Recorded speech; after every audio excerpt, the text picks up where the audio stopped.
محمد سيد الكونين والثقلين والفارقين من عرب ومن عجم. السلام عليكم ورحمة الله وبركاته. الحمد لله الحنان المنان الذي خلق الإنسان وعلمه البيان، والصلاة والسلام على رسوله سيد الإنس والجان وعلى آله وأصحابه ذوي الخير والإحسان، أما بعد، فأعوذ بالله من الشيطان الرجيم. بسم الله الرحمن الرحيم. قل إنما أنا بشر مثلكم يوحى إلي أنما إلهكم إله واحد إلى آخر هذه الآية. صدق الله مولانا العظيم وبلغنا رسوله النبي الأمين المتين المختار الكريم، ونحن على ذلك لمن الشاهدين والشاكرين والحمد لله رب العالمین. بارگاہ رسالت معاب صلی اللہ تعالی علیہ وسلم میں درود پاک کا ہدیہ پیش کریں. اللہم صلی علی سیدنا و مولانا محمد معدن الجود والکرم وآلہ واصحابہ الکرام وابنہ الکریم وبارک وسلم صلاۃ دائمۃ سرمدا ابدا. عزیزان گرام وقار، آج کی اس محفل پاک میں رسول پاک صلی اللہ تعالی علیہ وسلم کی حیات طیبہ میں دو اہم عنوان ہیں جن کا تذکرہ آج ضروری ہے. ہمارا عنوان سخن ہوگا رسول کریم صلی اللہ تعالی علیہ وسلم عام بشر ہیں یا نوری بشر ہیں. دوسری چیز، اس بات پر بھی میں انشاءاللہ العزیز کچھ گفت و شنید کرنے کی سعادت حاصل کروں گا کہ ہمارے نبی صلی اللہ تعالی علیہ وسلم اب بھی زندہ ہیں یا نہیں. دو چیزیں ہو گئی، حضور صلی اللہ تعالی علیہ وسلم کی بشریت اور حضور پاک صلی اللہ تعالی علیہ وسلم کی وفات کے بعد حیات. اس کو کہتے ہیں حیات النبی. اس مسئلے میں ہمارا اور کچھ دوسرے لوگوں کا اختلاف تو ہے ہی، لیکن جماعت دیوبند میں بھی دو فرقے ہیں اس مسئلے کو لے کر، حیاتی اور مماتی. شاید یہاں لوگوں کو معلوم نہ ہو، بعض حضور صلی اللہ تعالی علیہ وسلم کی حیات کے قائل ہیں اور بعض حضور کو مردہ تصور کرتے ہیں. بہرحال یہ فرقے بنے دنیا میں، لیکن قرآن کیا کہتا ہے، رسول کریم صلی اللہ تعالی علیہ وسلم کے متعلق قرآن کیا کہتا ہے، یہ ساری باتیں ہمیں غور سے سننے کی ضرورت ہے. عزیزان گرامی، پہلی بات تو یہ ہے کہ قرآن پاک میں اللہ تعالیٰ نے فرمایا اے رسول آپ فرما دیں کہ میں تمہاری طرح بشر ہوں. تو لوگ اس آیت کو دلیل بنا کر کے کہتے ہیں جب رسول خود کہہ رہے ہیں میں تمہاری طرح بشر ہوں، تو رسول کو اگر ہم کہیں ہماری طرح وہ بشر ہیں تو اس میں کیا مذائقہ ہے؟ میرے عزیزو، بہت بڑا مذائقہ ہے. بادشاہ اگر عجز و انکساری میں کہہ دے کہ میں قوم کا خادم ہوں تو آپ اس کو خادم کہہ کر نہیں پکار سکتے. اگر آپ یہ دلیل لے کر کے آئیں گے بادشاہ خود کہہ رہا ہے، میرے عزیز وہ اس کا عجز ہے، اس کی انکساری ہے، تواضع ہے. رہی بات قرآن میں 3 جگہ پر تقریباً اس طرح کی بات آئی کہ رسول کریم صلی اللہ تعالی علیہ وسلم فرما دیں کہ میں تمہاری طرح بشر ہوں. یہاں تک نہیں پڑھنا چاہیے آیت، آگے کی آیت یہ ہے یوحا الیہ، مجھ پر اللہ کی طرف سے ڈائریکٹ وحی بھی آتی ہے. اگر رسول عام بشر ہیں تو پھر یہ وحی کیسے آتی ہے؟ حضور پاک صلی اللہ تعالی علیہ وسلم کو اسی آیت میں ایک دوسری خصوصیت اللہ نے بیان کر دی، اے رسول آپ فرما دیں کہ میں تمہاری طرح بشر ہوں، مجھ پر وحی آتی ہے. یہ مسئلہ یہاں پر ڈسکس کرنے کی وجہ کیا بنا، ضرورت کیا ہے؟ ہر آیت کا پس منظر ہے، شان نزول ہے. جو آیتیں نازل ہوئی ہیں ان آیتوں کے نازل ہونے کا کوئی نہ کوئی سبب رہا ہے، اس کو کہتے ہیں شان نزول. آیت کا شان نزول کیا ہے، اگر اس سے کوئی بندہ واقف نہیں ہے تو اسے دین کے معاملات میں ڈسکس کرنے کا کوئی حق بھی نہیں ہے۔ وہ بعد میں کیا کرے گا؟ آیتیں اتری تھی کافروں کے لیے، وہ مومنوں پہ فٹ کرے گا۔ آیتیں اتری تھی مشرکین مکہ کے لیے، وہ اولیاء پہ فٹ کرے گا۔ جس کو شان نزول نہیں معلوم ہے وہ ادھر کی آیت ادھر چسپاں کرے گا، ادھر کی آیت ادھر لگا دے گا۔ شان نزول قرآن کا ایک علم ہے، تفسیر قرآن کا ایک علم ہے، اور اس پر باضابطہ مفسرین نے کتابیں لکھی ہیں، پوری کتابیں ہیں کہ کون کون سی آیت کس موقع پہ نازل ہوئی، واقعہ کیا چل رہا تھا۔ اسی طرح میں آپ کو یہ بھی بتا دوں کہ یہاں پر اللہ کے رسول صلی اللہ تعالی علیہ وسلم کو بشر کہنے کا حکم ہوا۔ آپ فرما دیں لوگوں سے کہ میں بھی بشر ہوں۔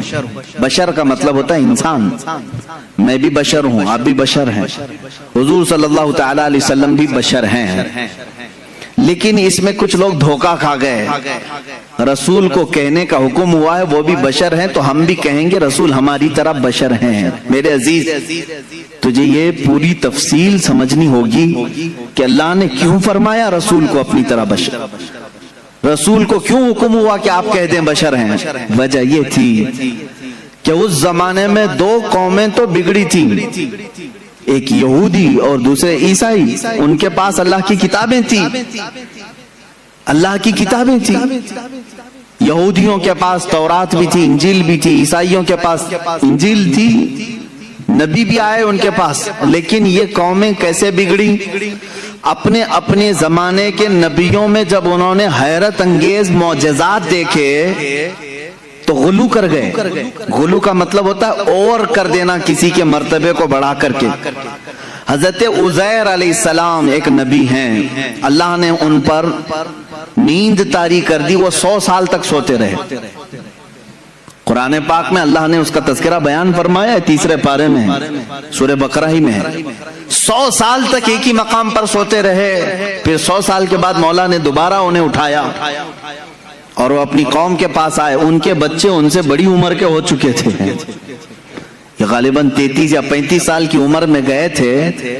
واپس جب اٹھائے گئے 100 سال کے بعد تو ان کی جو عمر تھی وہی تھی، لیکن جو قوم کی عمر تھی وہ 100 سال آگے جا چکی تھی۔ اب اس معجزے کو دیکھ کر کے کئی لوگ ششدر رہ گئے، کیا کوئی 100 سال کے بعد دوبارہ اٹھ سکتا ہے؟ کوئی موت کے بعد دوبارہ آ سکتا ہے؟ تو ان لوگوں نے کیا کہنا شروع کیا، ایسا حیرت انگیز کام ہم نے آج تک دیکھا نہیں تھا، اگر عزیر کے ساتھ ایسا ہوتا ہے تو یہ اللہ کا بیٹا ضرور ہوگا۔ وقالت الیہود عزیر ابن اللہ، تو یہودیوں نے کہا عزیر اللہ کا بیٹا ہے، تو انہوں نے کہاں تک بڑھا دیا؟ اللہ کا بیٹا کہہ دیا۔ اب ادھر آئیں عیسیٰ علیہ السلام۔ عیسیٰ علیہ السلام دنیا میں وہ تنہا شخص ہیں جو بغیر باپ کے پیدا کیے گئے۔ آدم علیہ السلام کے بعد، آدم علیہ السلام کو تو اللہ تعالیٰ نے بغیر باپ بغیر ماں کے پیدا کیا، لیکن عیسیٰ علیہ السلام صرف اور صرف حضرت بی بی مریم سے پیدا کیے گئے، اور حضرت مریم کو کسی نے چھوا تک نہیں، وہ اتنی پاکیزہ تھی۔ جبرائیل امین علیہ السلام نے پھونک ماری اور وہ حملہ ہو گئی، اس حمل سے حضرت عیسیٰ علیہ السلام پیدا ہوئے، اور عیسیٰ علیہ السلام کا لقب بھی ہے روح اللہ۔ اب عیسیٰ علیہ السلام کے کچھ معجزے بھی تھے، وہ مٹی کے پرند بناتے تھے، مٹی کے کیچڑ اس میں پھونک مارتے تو پرندے زندہ ہو کر اڑتے تھے، یہ قرآن پاک میں ہے۔ جب عیسائیوں نے یہ تمام حیرت انگیز معاملات دیکھے نبی سے تو کہہ بیٹھے عیسیٰ اللہ کا بیٹا ہے۔ کیا کہا؟ عیسیٰ اللہ کا بیٹا ہے، معاذ اللہ رب العالمین۔ وقالت النصارى المسیح ابن اللہ، نصارہ نے کہا عیسیٰ علیہ السلام اللہ کے بیٹے ہیں۔ پتہ یہ چلا کہ جب نبی سے کوئی حیرت انگیز کام قوم دیکھتی ہے تو خدا تک پہنچا دیتی ہے۔ عزیر علیہ السلام 100 سال کے بعد دوبارہ اٹھے تو قوم نے کہہ دیا اللہ کا بیٹا ہے۔ عیسیٰ علیہ السلام بغیر باپ کے پیدا کیے گئے اور مٹی کے پرندوں میں پھونک مارتے تو اڑنے لگتے، تو عیسائیوں نے کہہ دیا وہ اللہ کے بیٹے ہیں۔ اب ادھر مکہ مکرمہ میں جو جلوہ رسول دیکھا ہے، رسول کریم صلی اللہ تعالی علیہ وسلم کے ایک آدھ حیرت انگیز کام نہیں ہے، ہر دن ایک معجزے کا صدور ہے۔ کبھی یہ رسول انگلی اٹھا کر کے اشارہ کریں چاند پھٹ جائے، کبھی وہ بے زبان جانوروں سے کلام کریں درخت اکھڑ کر ان کی بارگاہ میں آ جائے۔ تو یہ حیرت انگیز کام جو رسول پاک کے ساتھ ہو رہے تھے، تو اب عرب کے لوگ پچھلی قوموں کی طرح بگڑ نہ جائیں اور رسول کو یہ نہ کہہ دیں کہ یہ خدا اتر پڑا ہے۔ اللہ نے فرمایا رسول آپ کہہ دیں کہ میں بشر ہوں۔ اللہ نے کیوں فرمایا قل انما انا بشر مثلکم، اے حبیب آپ فرما دیں میں بشر ہی ہوں، کہ تم دھوکہ نہ کھا جانا، مجھے خدا مت سمجھ لینا۔ ایک بات یہ بھی ہے، اور دوسری بات ایک بہت بڑے گزرے ہوئے ایک مناظرے کا سبق بھی تھا اس میں۔ ابراہیم علیہ السلام کے ساتھ نمرود کا ایک مناظرہ ہوا تھا۔ نمرود اس زمانے کا ظالم و جابر بادشاہ، جب اس نے دیکھا کہ ابراہیم ہمارے بتوں کی پوجا بھی نہیں کرتا، اور حضرت ابراہیم علیہ السلام کے ساتھ بہت سارے معاملات تھے، وہ ان کے بتوں کو نہیں مانتے تھے، جو ستاروں کی پوجا کرتے ان کی نہیں مانتے تھے، جو چاند و سورج کو پوجتے ان کی نہیں مانتے تھے۔ ایک دن بلایا اس نے دربار میں۔ اب یہ جو مناظرہ ہے وہ بھی قرآن پاک میں آیا۔ حضرت ابراہیم علیہ السلام سے اس نے پوچھا کہ تم کس خدا کو مانتے ہو، آخر کون ہے تیرا خدا؟ قال ابراہیم ربی الذی یحیی و یمیت، میرا رب وہ ہے جو زندگی بھی دیتا ہے اور موت بھی دیتا ہے۔ کون کہا؟ ابراہیم علیہ السلام۔ تو جھٹ سے اس پاگل نے کہا قال انا احیی و امیت، میں بھی لوگوں کو زندگی دیتا ہوں موت دیتا ہوں، میرے پاس بھی یہ کنٹرول ہے، تو مجھے خدا مان لے۔ ابراہیم علیہ السلام نے پوچھا وہ کیسے؟ اس نے اپنے جیل میں سے 2 قیدی نکالے، ایک کو آزاد ہونا تھا، ایک کو پھانسی کی سزا ہونی تھی۔ تو اس نے کہا دیکھو یہ آزاد ہونے والا ہے اور یہ پھانسی پہ چڑھنے والا ہے، لیکن جو مرنے والا تھا اس کو آزاد کر دیا، کہا کہ میں نے اس کو زندگی بخش دی، اور جو آزاد ہونے والا تھا اس کا گلا کاٹ دیا، کہا میں اس کو مار دیا۔ موت و حیات میں بھی دے سکتا ہوں۔ ابراہیم علیہ السلام نے کہا یہ نرا جاہل ہے، موت و حیات کا مطلب اس نے یہ سمجھ لیا۔ اب ابراہیم علیہ السلام نے اتنا زبردست چیلنج پیش کیا جو قرآن میں ہے، قال ابراہیم فإن اللہ یأتی بالشمس من المشرق فأتی بها من المغرب۔ اب ابراہیم علیہ السلام نے سیکنڈ جو چیلنج دیا، فرماتے ہیں ابراہیم علیہ السلام میں اس خدا کی عبادت کرتا ہوں، میرا اللہ وہ ہے جو سورج کو مشرق سے نکالتا ہے، سورج کو پورب سے ایسٹ سے نکالتا ہے، فأتی بها من المغرب، اگر تو خدا ہے تو اس کو مغرب سے نکال کے دکھا، یعنی ویسٹ سے ایک بار نکال۔ چیلنج تو دیکھ رہے ہیں آپ، حضرت ابراہیم علیہ السلام نے نہیں کہا کہ جیسے میرا خدا روز پورب سے سورج نکالتا ہے کل تو نکال، تو کل سورج نکلتا تو وہ یہی کہتا آج میں نے ہی نکالا ہے، آج جو سورج نکلا ہے ایسٹ سے پورب سے مشرق سے وہ میں نے ہی نکالا۔ ابراہیم علیہ السلام نے اپوزٹ چیلنج دیا کہ خدا جب مشرق سے نکال سکتا ہے تو خدا مغرب سے نکالنے پر بھی قادر ہے، سورج اس کے کنٹرول میں ہے، تو اگر خدا ہے تو سورج مغرب سے نکال کے دکھا، جہاں سورج جا کے ڈوبتا ہے وہاں سے تو ایک دن سورج نکال کے دکھا۔ قرآن کہتا فَبُهِتَ الَّذِي كَفَرَ، یہ کافر وہاں مبہوت ہو گیا، لاجواب ہو گیا، ختم ہو گیا مناظرہ۔ یہ کب ہوا؟ ابراہیم علیہ السلام کے زمانے میں۔ ہاں اب اس مناظرے میں جیت اور فتح کس کی ہوئی؟ ابراہیم علیہ السلام کس کی ہوئی؟ اس چیلنج کا جواب وہ نہیں دے سکا، لیکن اس مناظرے سے ایک سبق یہ نکلا، ایک نتیجہ یہ نکلا۔ ابراہیم علیہ السلام نے چیلنج یہ دیا تھا کہ جو خدا ہوگا وہ مغرب سے سورج نکالے گا، جو خدا ہوگا وہ مغرب سے سورج نکالے گا. یہ اس زمانے کو 2000 سال بیت گئے اور جب مدینہ طیبہ کے قریب میں مولا علی کرم اللہ وجہہ الکریم کے لیے نماز عصر قضا ہو رہی تھی, محمد عربی صلی اللہ تعالی علیہ وسلم نے ڈوبے ہوئے سورج کو کہاں سے پلٹایا؟ مغرب سے نکالا. سورج ڈوب چکا تھا, سورج کو واپس اشارے سے پلٹایا. اب یہاں پر وہ والا مناظرہ پھر سے تازہ ہو گیا. ابراہیم علیہ السلام نے تو چیلنج دیا تھا نمرود کو کہ اگر تو خدا ہے تو سورج کو مغرب سے نکال. نمرود تو نہیں نکال کے دکھا سکا, لیکن محمد رسول اللہ صلی اللہ علیہ وسلم نکال کر دکھا دیے ہیں. تو اب کسی کا عقیدہ یہ نہ بگڑے. ابراہیم علیہ السلام نے کہا تھا جو سورج مغرب سے نکالے گا وہ خدا ہوگا. اللہ نے آیت نازل فرمائی, قل انما انا بشر مثلکم, اے رسول آپ فرما دیں یہ دھوکے میں نہ آئے, میں تمہاری طرح بشر ہی ہوں. لیکن میرے عزیزوں ساتھ میں اتنا یاد رکھنا, عام بشر نہیں, وہ نوری بشر ہیں. اللہ رب العزت کی ان پر خصوصی عنایات ہیں. میں مانتا ہوں اے عقل والو میرا محمد خدا نہیں ہے, مگر دلوں میں یہ نقش کر لو کہ وہ خدا سے جدا نہیں ہے. یہ ہمارا عقیدہ ہے. اب یہ نور و بشر کے جو معاملات ہیں یہاں پر کچھ لوگ کنفیوژن پیش کرتے ہیں, ہے نہیں کچھ, لیکن مجھے ضرورت اس بات کی ہے کہ سنیوں کو ان عقائد اور ان معمولات اہل سنت کو میں واضح طریقے سے بیان کر کے بتاؤں. میرے عزیزو, رسول کریم صلی اللہ تعالی علیہ وسلم کو اگر کسی نے خالص نور ہی کہا اور بشر نہیں کہا وہ بھی گمراہ ہے. حضور صلی اللہ تعالی علیہ وسلم کی بشریت کا اگر کسی نے انکار کیا وہ بھی کافر ہو جائے گا, گمراہ ہے. ہاں اگر کوئی یہ کہتا ہے کہ صرف وہ عام بشر ہیں تو بھی گمراہ ہے. عام بشر, عام انسان کہہ رہے تو بھی گمراہ ہے. تو کہنا کیا چاہیے؟ حضور پاک صلی اللہ تعالی علیہ وسلم کے لیے اہل سنت و جماعت کا عقیدہ یہ ہے کہ وہ نوری بشر ہیں.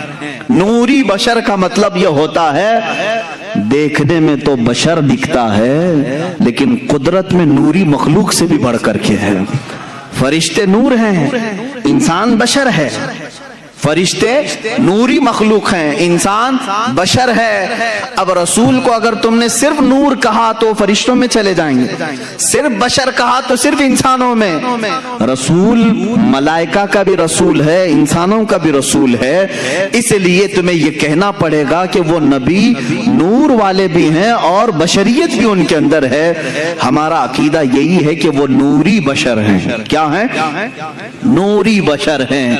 میرے عزیزو, اب جن لوگوں نے یہ کہا کہ رسول ہماری ہی طرح ہیں تو یہ تو عقل میں نہیں آتی بات, عقل میں نہیں آتی. میں کسی سادے سے مسلمان کو بھی اٹھا کر کے پوچھوں گا وہ توبہ توبہ کرے گا, کیسی بات کر رہے ہو, رسول ہماری طرح ہو سکتے ہیں؟ علماء کی بات تو چھوڑو, میں عام سے بندے کو بھی پوچھوں گا کیا تم اس بات کا عقیدہ رکھتے ہو کہ رسول ہماری طرح تھے؟ کوئی کہہ سکتا ہے؟ ہرگز نہیں. ہاں اس طرح کا کن لوگوں نے کہا تھا؟ دو ہی شخصیات ہیں جن کا قرآن میں ذکر ہے جنہوں نے رسول کو اپنی طرح کہا تھا. ایک ابلیس لعین ہے, شیطان مردود ہے, اور دوسرے وہ کفار و مشرکین ہے جو نبیوں کو کہتے تھے, قرآن میں ہے کہ یہ کیسے رسول ہیں, بازاروں میں کھاتے پیتے ہیں, ہماری طرح بازار کرتے ہیں, اٹھتے بیٹھتے ہیں, یہ کیسے رسول ہیں, یہ تو ہماری طرح ہے.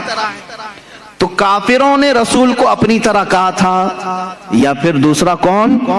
شیطان نے کہا تھا. اب اگر کوئی بھی کہہ رہا ہو انہی دو کیٹیگری میں سے ہوگا, انہی دو کیٹیگری میں سے, یا تو شیطان کے یہ اولاد میں سے ہوں گے, وارثین میں سے ہوں گے, جانشین ہوں گے, یا سجادہ نشین ہوں گے, یا تو پھر کفار و مشرکین کے دلال ہوں گے, ایجنٹ ہوں گے. قرآن میں دو ہی لوگوں کا ذکر ہے کہ نبی کو اپنی طرح کہنے والے کفار و مشرکین تھے اور ابلیس لعین.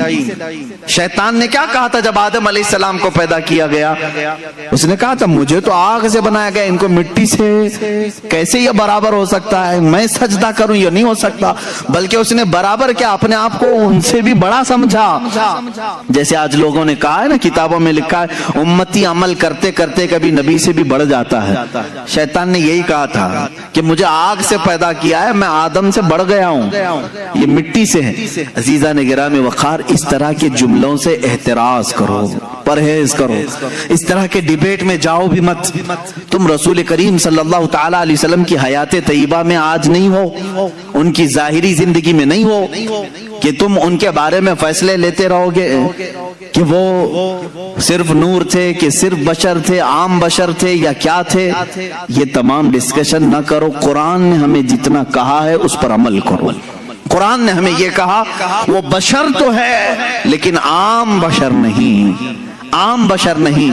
یہاں کوئی بھی یہ نہ کہے، ایک صاحب نے کہا تھا کیا رسول کے دو کان نہیں تھے، رسول کی دو آنکھیں نہیں تھی، رسول کی ایک ناک نہیں تھی، رسول کے دو پاؤں دو ہاتھ نہیں تھے، پھر آپ الگ کیوں کہتے ہیں؟ ایک صاحب نے یہ بھی ایسے ہی مار دیا انہوں نے برابری کے لیے، جب ان پر سخت گرفت کی جانے لگی تو کہے وہ بھی تو انسان ہی تھے نا، ان کی دو آنکھیں تھی، دو کان تھے۔ میرے عزیز، اگر ایسے ہی برابری کا معاملہ رہے تو سور کے بھی دو کان ہیں، تیرے بھی دو کان ہیں، کتے کی بھی دو آنکھیں ہیں، تیری بھی دو آنکھیں ہیں۔ کیا میں نے کبھی کہا کہ تو دیکھنے میں کتے کی طرح دکھتا ہے؟ میں نے نہیں کہا۔ برابری کے یہ اصول نہیں ہوتے، دو کان ہونا برابری کی ضرورت معیار نہیں ہے، دو آنکھ ہو جانا یہ برابری کا معیار نہیں ہے۔ ذرا تم اپنے گریبان میں جھانک کر کے دیکھو، جو رسول کو اپنی طرح بشر کہے، کیا زندگی میں کبھی تمہارے پاس جبرائیل آیا ہے؟ کیا کبھی زندگی میں تمہارے پاس جبرائیل آیا ہے؟ برابری کہنے والے سے میرا سوال ہے، کیا زندگی میں کبھی تجھے معراج کا بلاوا آیا ہے؟ کیا زندگی میں کبھی تجھے انبیاء کی امامت کا شرف ملا ہے؟ کیا کبھی تیری زندگی میں ایسا ہوا کہ تو سو گیا ہو، جنت سے تجھے کھلا پلا دیا گیا ہو؟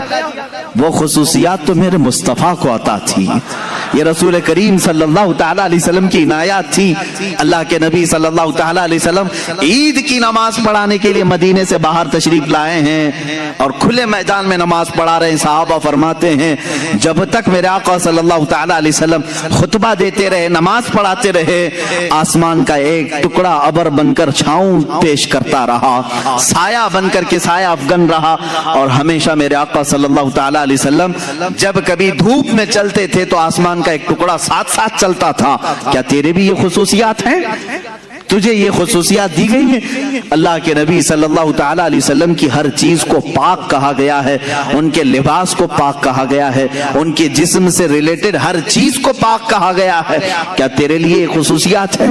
میں نے اس سے قبل حضور پاک صلی اللہ تعالیٰ علیہ وسلم کے معجزات کے بیان میں بھی عرض کیا تھا، ان کا لعاب پاک جس چیز پہ لگ جائے وہ شفایاب ہو جائے، ان کا دست مبارکہ جسے لگ جائے وہ آگ میں نہ جھلے، وہ اپنا قدم ناز پتھر پر رکھیں تو وہ نقش اپنے سینے پر لے لے۔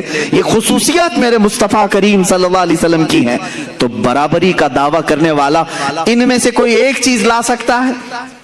جب نہیں ہو سکتا تو اس طرح کی اندھا دھند تیر اندازی بھی نہیں کرنی چاہیے، ادھر کی ادھر کی پھینکا پھینکی نہ کریں۔ دین کے معاملات میں امت کو ادب سکھایا جائے تو ہم پوری زندگی عمل کر کے بھی کسی صحابی کے درجے کو نہیں پہنچ سکتے، رسول بہت دور کی بات ہے۔ اللہ کے نبی صلی اللہ تعالیٰ علیہ وسلم کے متعلق یہ عقیدہ رکھیں کہ وہ نوری بشر ہیں۔ کیا ہیں؟ وہ نوری بشر ہیں۔ اب یہاں سے معاملہ ہے رسول پاک صلی اللہ تعالیٰ علیہ وسلم کی حیات کے متعلق۔ ظاہر سی بات ہے تم جب یہ عقیدہ رکھ لو گے کہ وہ عام بشر نہیں ہیں، تب اس ایکسپشن سے بہت سارے عقیدے آپ کے نکلیں گے۔ اگر کوئی آپ سے یہ سوال کرے کہ میاں سارے لوگ قبر میں جاتے ہیں، سب کا اختتام قبر ہے، دفن کیا جاتا ہے، سب مٹی میں ملتے ہیں، رسول کے ساتھ بھی ایسا ہوا ہوگا، تو آپ یہ کہیں یہ عقیدہ یہیں سے شروع ہوا جہاں تو نے رسول کو اپنی طرح سمجھا، اپنی طرح سمجھا، وہیں سے تو نے یہ بھی ریزلٹ نکال لیا ہمارے مردے سڑتے ہیں تو رسول کا بھی جسم پاک اس طرح ہو گیا ہوگا، معاذ اللہ رب العالمین۔ تم یہاں سے عقیدہ بدل لو، رسول ہماری طرح نہیں تھے، آگے کی ساری منزلیں محبتوں میں تمہاری شمار ہوں گی، ساری عظمتوں کے تم قائل ہو جاؤ گے۔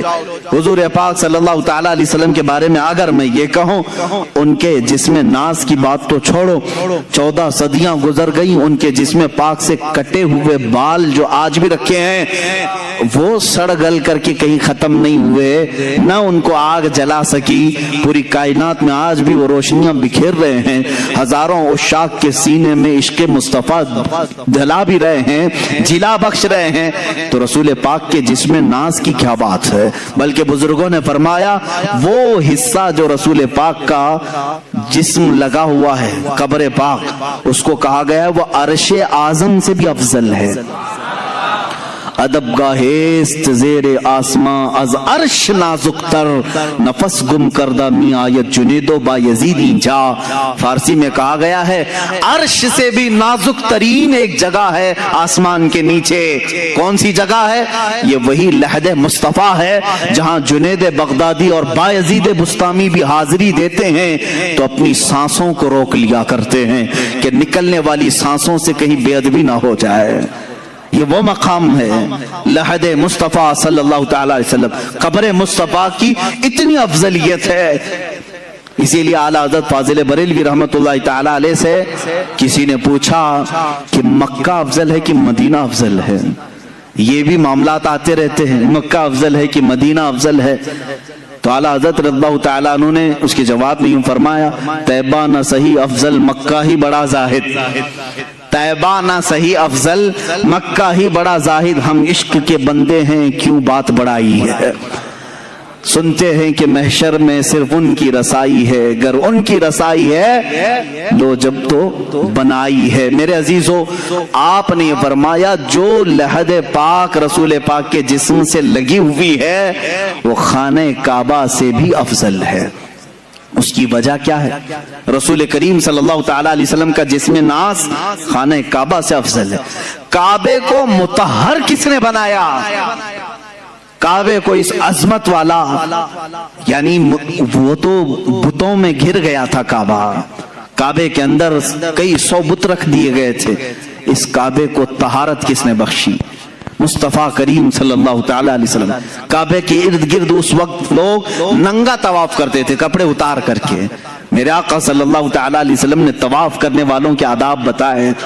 عزیزان گرامی، تم اگر یہاں بیٹھ کر کے فیصلہ کرو گے کون افضل ہے کون نہیں افضل ہے، یہ تمہارے بس کی بات نہیں، خود کعبے سے ہی پوچھو۔ امام اہل سنت فاضل بریلوی رحمت اللہ علیہ نے فرمایا غور سے سن تو رضا کعبے سے آتی ہے صدا، میری آنکھوں سے میرے پیارے کا روزہ دیکھو، حاجیو آؤ شہنشاہ کا روزہ دیکھو، کعبہ تو دیکھ چکے کعبے کا کعبہ دیکھو۔ عزیزان گرامی وقار، حضور اکرم صلی اللہ تعالی علیہ وسلم کی حیات طیبہ ایک ہاٹ ٹاپک ہے ان لوگوں کے لیے جن کے لیے یہ گرم لگتا ہے، ورنہ سنیوں کے لیے بڑی حوصلہ افزا ٹاپک ہے۔ جب جب ہم اپنے نبی کی حیات کی بات کرتے ہیں تو کئی امیدیں پھر سے جاگ جاتی ہیں۔ میاں چھوڑو، ہم ٹینشن میں تھے کون آئے گا کون نہیں آئے گا، مولانا نے کہہ دیا ہے رسول پاک اب بھی ہیں، آئیں گے۔ جب ظاہر سی بات ہے امت میں ہم یہ بات کہیں گے تمہارے رسول اب بھی ہیں تو امت کا حوصلہ نہیں بڑھے گا۔ حضور پاک صلی اللہ تعالی علیہ وسلم سے آس و یاس امت کی اور بڑھ جائے گی۔ اب ظاہر سی بات ہے یہ تو باتیں ہوئی، دلیلوں کی روشنی میں تو ہمیں کہنا ہوگا۔ رسول کریم صلی اللہ تعالی علیہ وسلم اپنی قبر انور میں زندہ ہیں یا بعض لوگوں کے قول کے مطابق مر کر مٹی میں مل گئے؟ ہاں یہ کتابوں میں لکھا ہوا ہے اس لیے مجھے کہنا پڑ رہا ہے۔ عزیزان گرامی وقار، ہمارا عقیدہ تو وہی ہے جو بریلی کے تاجدار نے اپنے ایک شعر میں ہمیں یوں بتایا، یا رسول اللہ تو زندہ ہے واللہ تو زندہ ہے واللہ، میری چشم عالم سے چھپ جانے والے چمک تجھ سے پاتے ہیں سب پانے والے، میرا دل بھی چمکا دے چمکانے والے۔ ہم تو اپنے رسول کو اپنی قبر اطہر میں زندہ مانتے ہیں۔ حیات النبی کا یہ عقیدہ ہر سنی کا ہے۔ حضور پاک صلی اللہ تعالی علیہ وسلم اپنی حیات پاک میں ہیں، اب وہ کیسی زندگی ہے یہ ڈسکس امت کے لیے نہیں ہے، حضور کی وفات کے بعد جو زندگی ہے وہ کیسی ہے، بلکہ میں کہتا ہوں جو دنیا میں تھی اس سے کئی درجے افضل زندگی ہے۔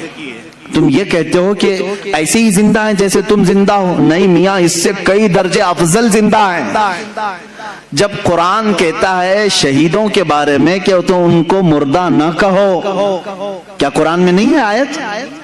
اللہ کی راہ میں جو مارے جائیں انہیں مردہ نہ کہو۔ دوسری جگہ ہے مردہ تصور بھی مت کرو، سوچو بھی مت۔ اللہ فرماتا ہے وہ زندہ ہیں اور انہیں اللہ کی طرف سے رزق بھی ملتا ہے۔ اب مجھے یہ بتائیں جو زندہ ہے اور رزق بھی مل رہا ہے، اللہ سے کیوں نہیں پوچھتے کہ مولا وہ کون سا رزق تو انہیں دے رہا ہے، وہ کیا کھا رہے ہیں پی رہے ہیں؟ میرے عزیزو جب تم مرو گے تبھی پتہ چلے گا۔ جس کو یہ ٹینشن ہے کہ وہ کیسے زندہ ہیں، لیکن قرآن نے یہ کہا کہ وہ زندہ ہیں تو ہمارا عقیدہ ہے کہ وہ اللہ نے ان کو جیسی زندگی دی ویسے زندہ ہے۔ بلکہ اب احادیث کی روشنی میں بھی میں آؤں گا رسول پاک صلی اللہ تعالی علیہ وسلم کی حیات طیبہ کو ثابت کرنے کے لیے۔ رسول اپنی روح اور جسم کے ساتھ ہیں، ایک بار جو روح نکالنی ہے وہ اللہ کے وعدے کے مطابق نکال لی جاتی ہے۔ دوبارہ انبیاء کرام علیہ السلام کی زندگی پہلے سے افضل بنا دی جاتی ہے، ان کا جسم بھی صحیح سلامت رکھا جاتا ہے، جیسا جسم ان کا تھا اسی شان کے ساتھ قبر پاک میں ان کے جسم کی حفاظت کی جاتی، کیونکہ اللہ کے رسول نے خود فرمایا ان اللہ حرم علی الارض ان تاکل اجساد الانبیاء فنبی اللہ حی یرزق، اللہ نے بے شک زمین پر حرام کر دیا ہے وہ نبیوں کے جسموں کو کھا نہیں سکتی، نبیوں کے جسموں کو کھانا زمین پر اللہ نے حرام کر دیا۔ اللہ کے نبی زندہ ہوتے ہیں، انہیں رزق بھی دیا جاتا ہے، یہ حدیث پاک ہے۔ اب آئیں میں دلائل کی روشنی میں کہتا ہوں، عربی کی اگر عبارات بھی پڑھوں تھوڑا بہت میں آپ کو گرامر بھی بتا دوں، جو جملے ہوتے ہیں ان جملوں میں کیا چیز کا ہونا ضروری ہے۔ اب مثال کے طور پر میں کہوں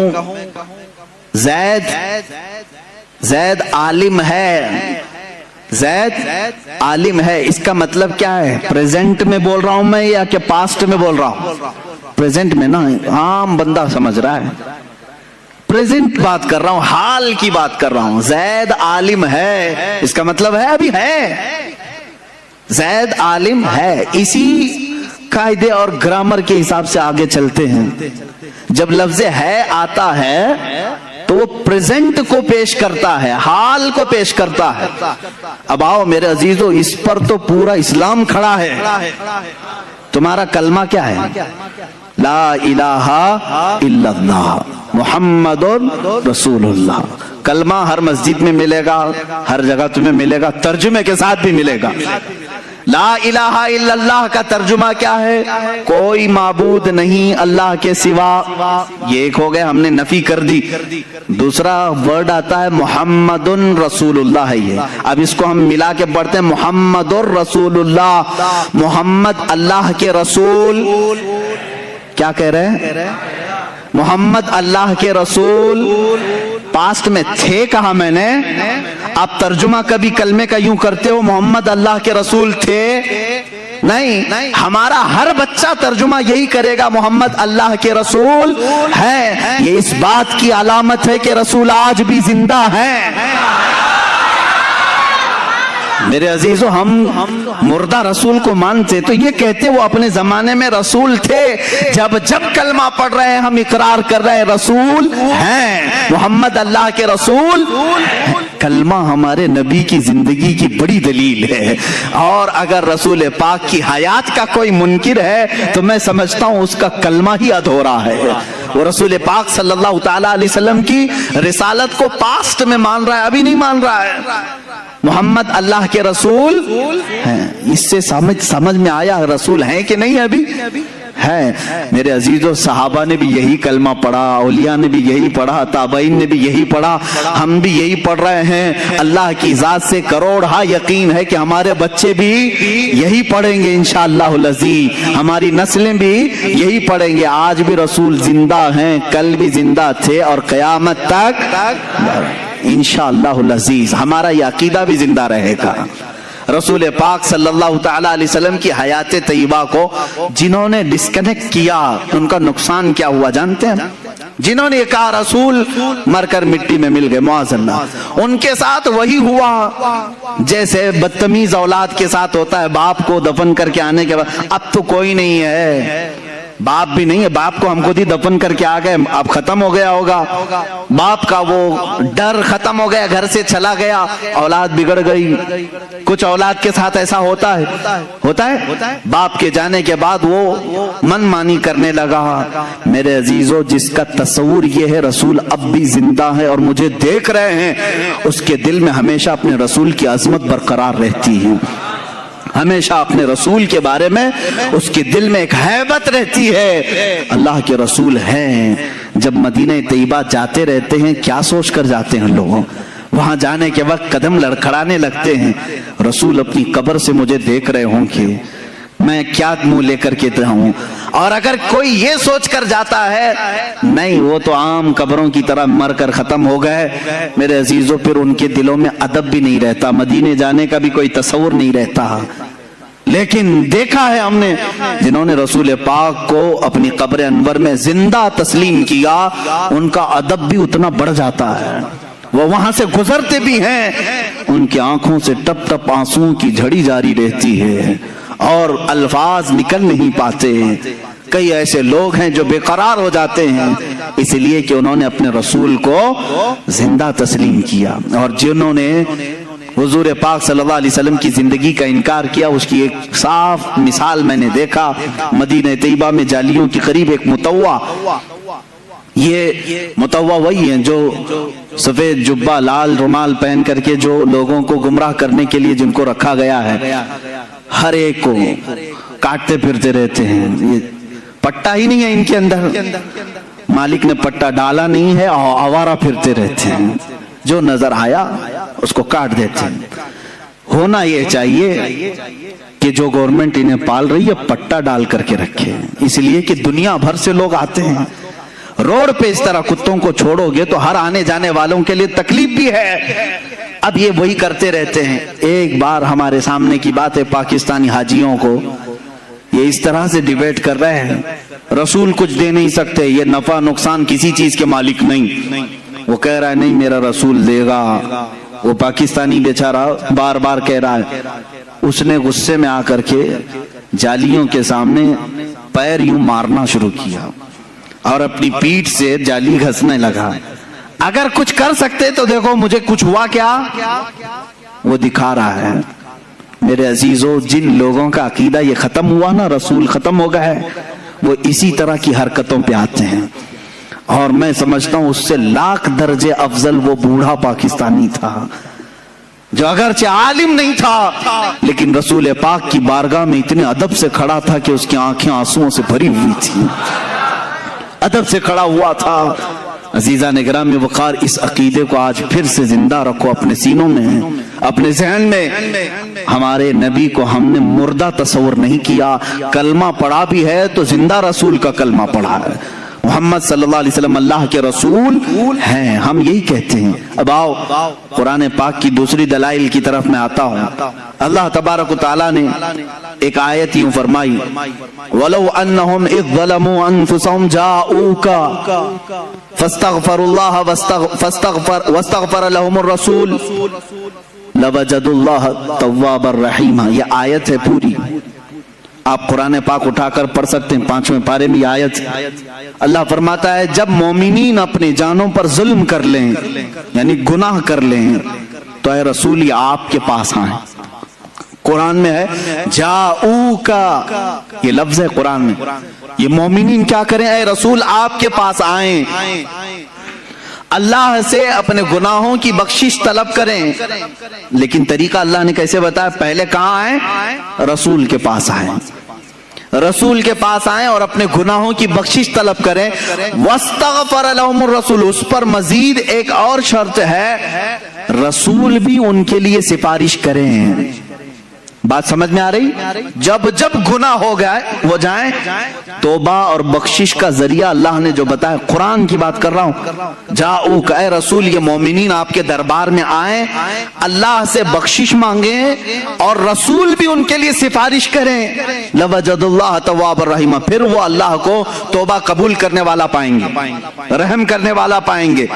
یہ آیت ہے۔ اب میں آپ سے پوچھتا ہوں، رسول اگر ختم ہو چکے معاذ اللہ رب العالمین، جیسا کہ دوسروں کا عقیدہ ہے، مردہ ہیں، تو قرآن جو کہہ رہا ہے کہ مومنین اپنے جانوں پر ظلم کریں تو اے رسول آپ کے پاس آئیں، تو کیا کسی مردے کے پاس جانے کو قرآن حکم دے رہا ہے؟ اب اس کے جواب میں وہ یہ لوگ کہتے ہیں نہیں، یہ رسول کی زندگی میں آیت آئی تھی، رسول کی زندگی میں یہ آیت آئی تھی، اور جو اس وقت گناہ کر رہے تھے ان کو حکم تھا کہ وہ رسول کے پاس آئیں، رسول ان کی سفارش کریں گے تو اللہ ان کی توبہ قبول کرے گا۔ میں ان سے کہتا ہوں میرے عزیز، پھر ہمارا کیا قصور ہے؟ قرآن کیا اسی زمانے کے لیے اترا تھا یا قیامت تک کے لیے آیا ہے؟ قرآن کب تک کے لیے ہے؟ قیامت تک کے لیے۔ میرے عزیز، قرآن کی آیت صبح قیامت تک کے لیے ہے، یہ صرف اس زمانے کے مسلمانوں کے لیے آیت نہیں آئی، صبح قیامت تک کے مومنوں کے لیے آیت آئی ہے کہ اگر تم میں سے کسی سے گناہ ہو جائے تو تم کہاں جاؤ؟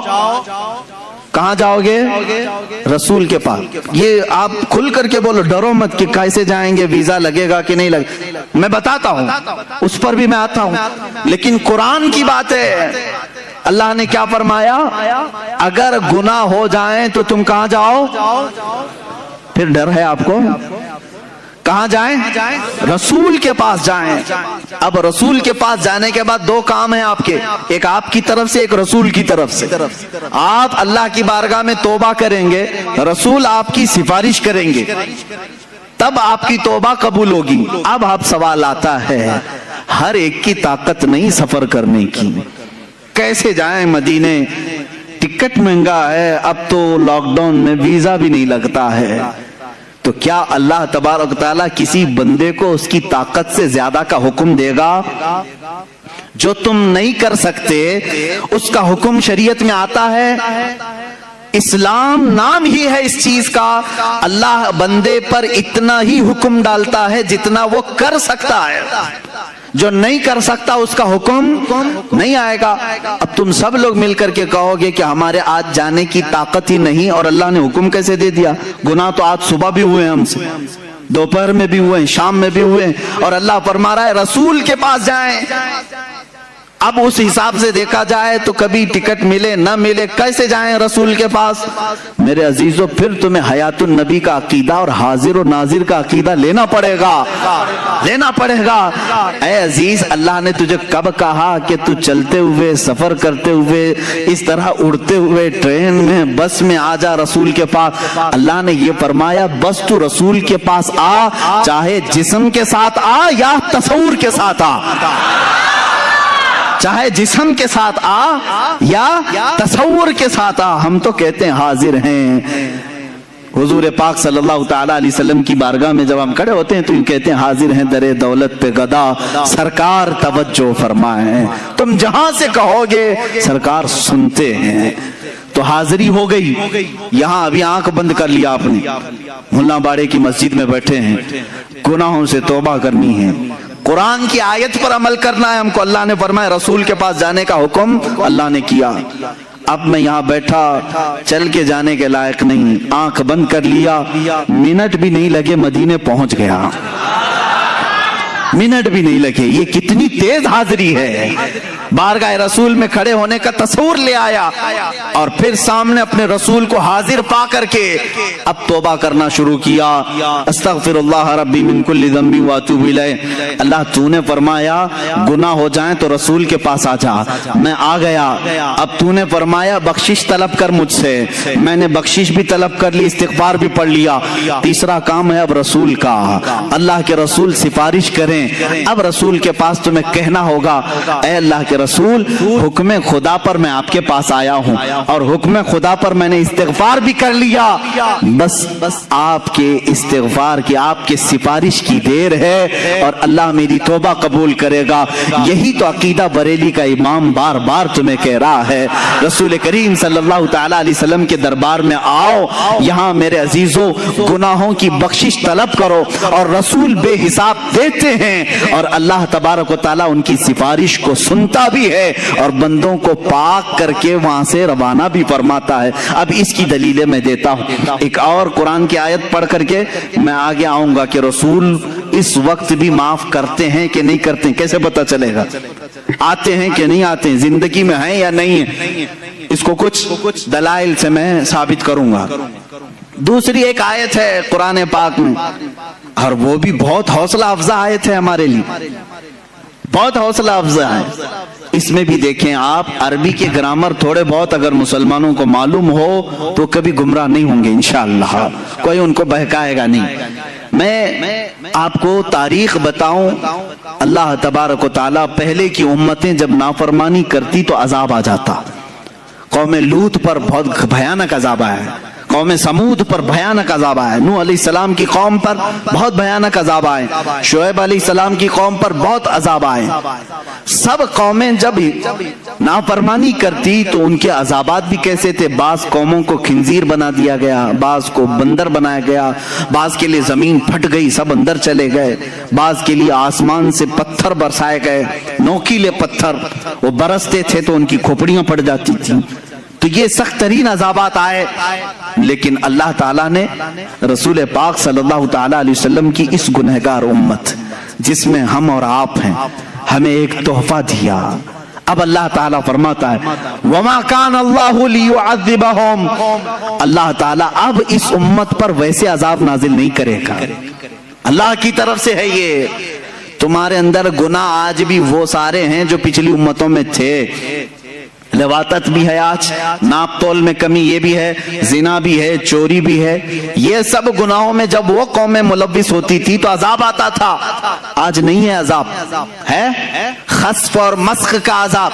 باقی دوسرے عذابات تو آئیں گے, وہ تو آ ہی رہے ہیں, لیکن جو بڑے عذاب آسمان سے پتھروں کے بارش, خنزیر کی شکل بن جانا, بندر کی شکل بن جانا, سارے انسانوں کی ایسا عذاب آیا نہیں آئے گا. رب تعالیٰ نے یہ فرمایا اب اس امت پر اللہ ویسا عذاب نہیں نازل کرے گا. کیوں مولا, کیوں اب ایسا عذاب نہیں آئے گا؟ 9ویں پارے کی آیت سورہ انفال میں اللہ فرماتا ہے وَأَنْتَ فِيهِمْ, اس لیے کہ میرا محبوب تمہارے درمیان میں ہے. میرا محبوب تمہارے درمیان میں ہے. میرے عزیزو اللہ نے فرمایا وَأَنْتَ فِيهِمْ, آپ ان کے بیچ میں ہیں. اب یہاں پر بھی وہی قاعدہ ہے جو کلمے کا میں نے بتایا. رسول کو اس وقت کہا گیا تھا آپ ان کے بیچ میں ہیں. وہ 100 سال پہلے بھی ہمارے بیچ میں تھے, 1000 سال پہلے بھی ہمارے بیچ میں تھے, کل بھی ہمارے بیچ میں تھے, آج بھی ہمارے بیچ میں ہیں. اور رسول پاک صلی اللہ تعالی علیہ وسلم ہمارے درمیان ہیں. یہ کون کہہ رہا ہے؟ اللہ رب العزت. کہاں فرما رہا ہے؟ قرآن پاک میں.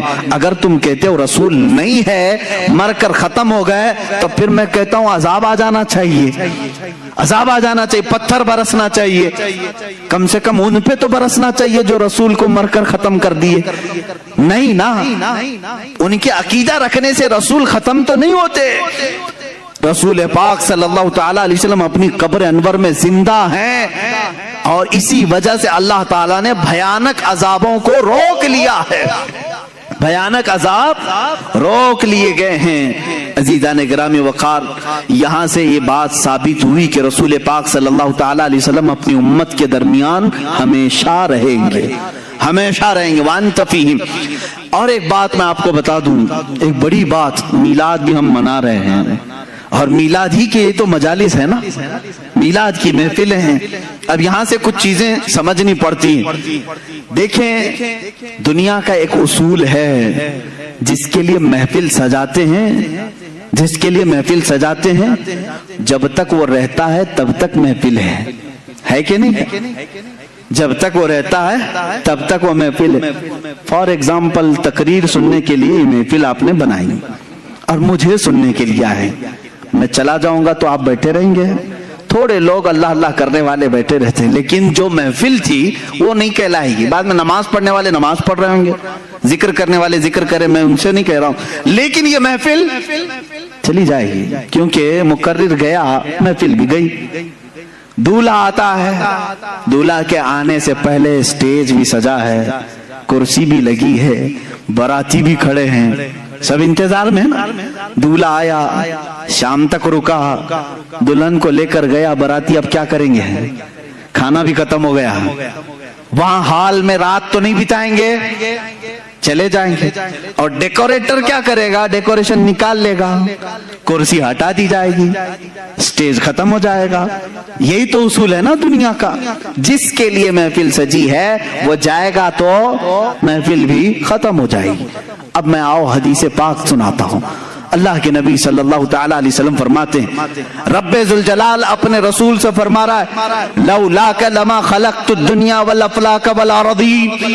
اے رسول, اگر آپ کو دنیا میں بھیجنا نہ ہوتا تو نہ میں آسمانوں کو بناتا, نہ زمینوں کو بناتا, نہ دنیا کو بناتا, کچھ نہیں بناتا اگر آپ کو دنیا میں بھیجنا نہ ہوتا.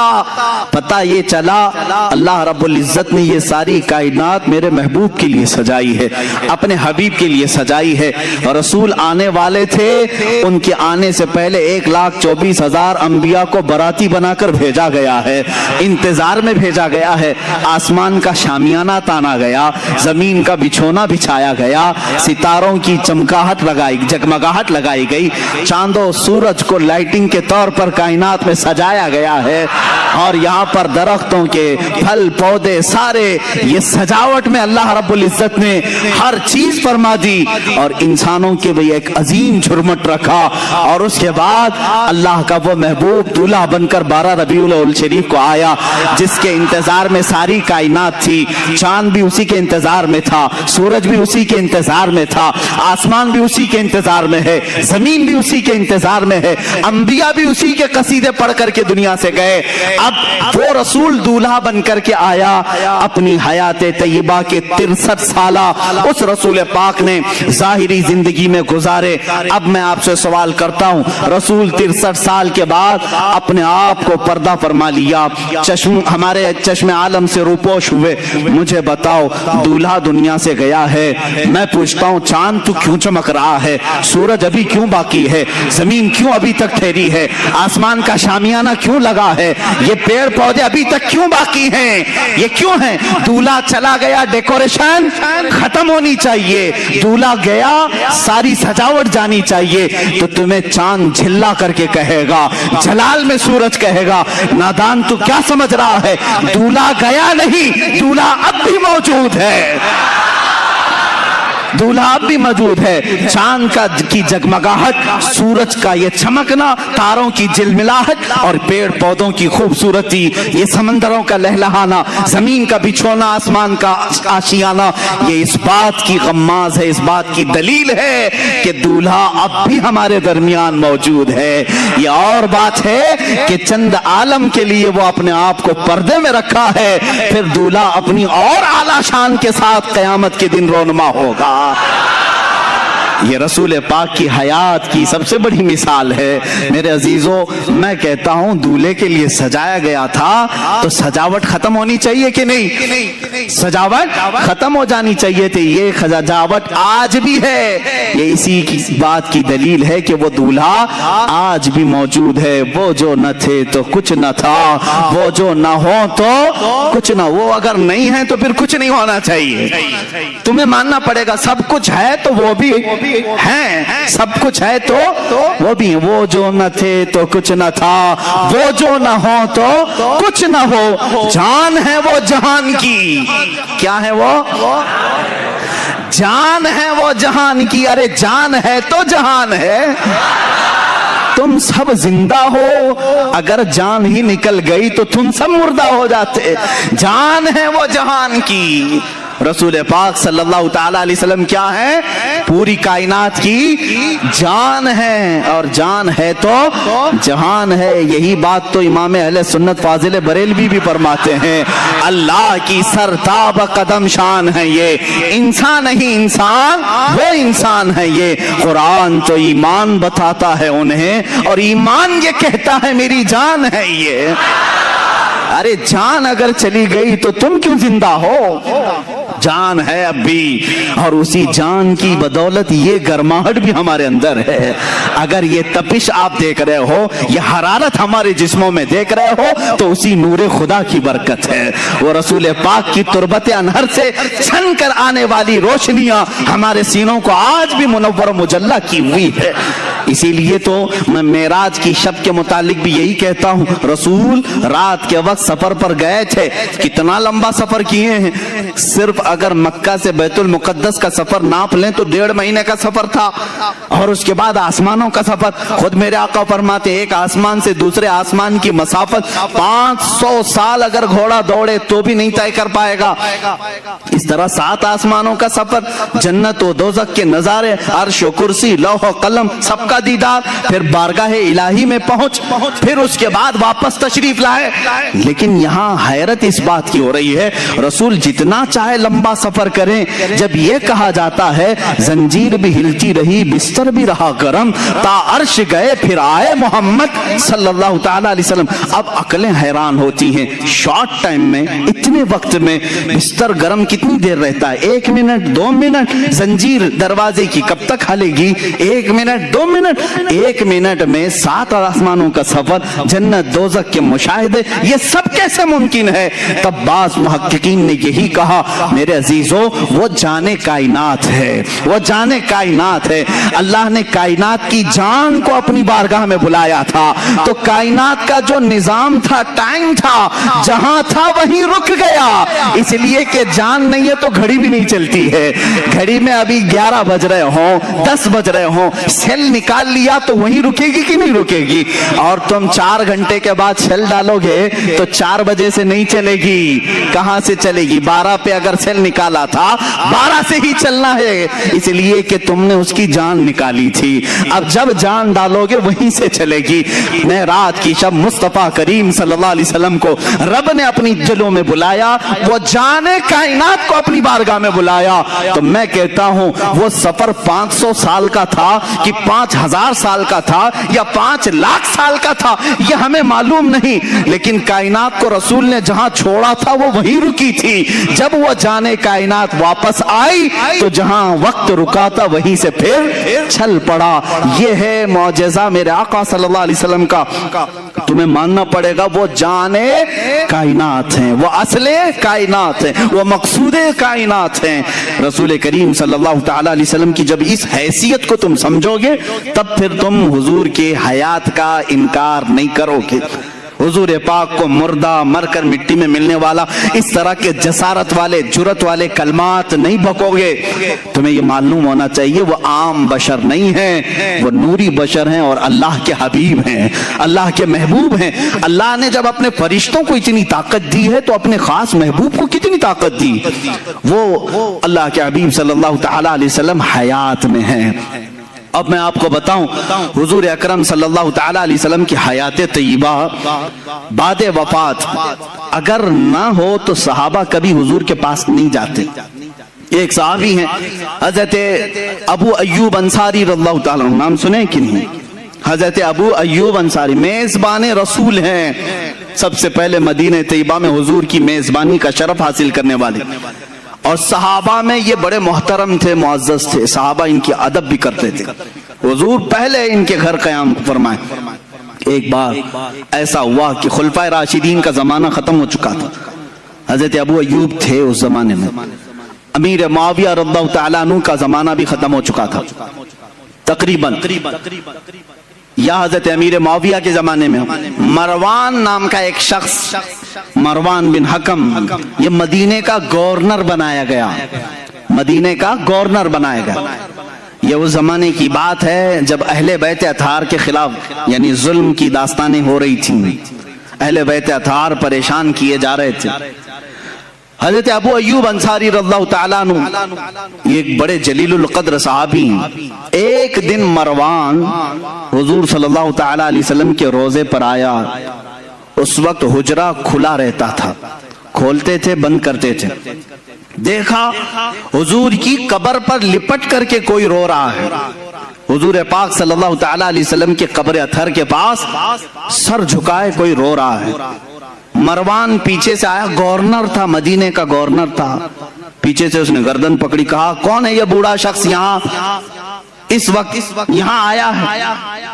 تو پلٹے بغیر جب انہوں نے آواز دی تو گھبرا گیا.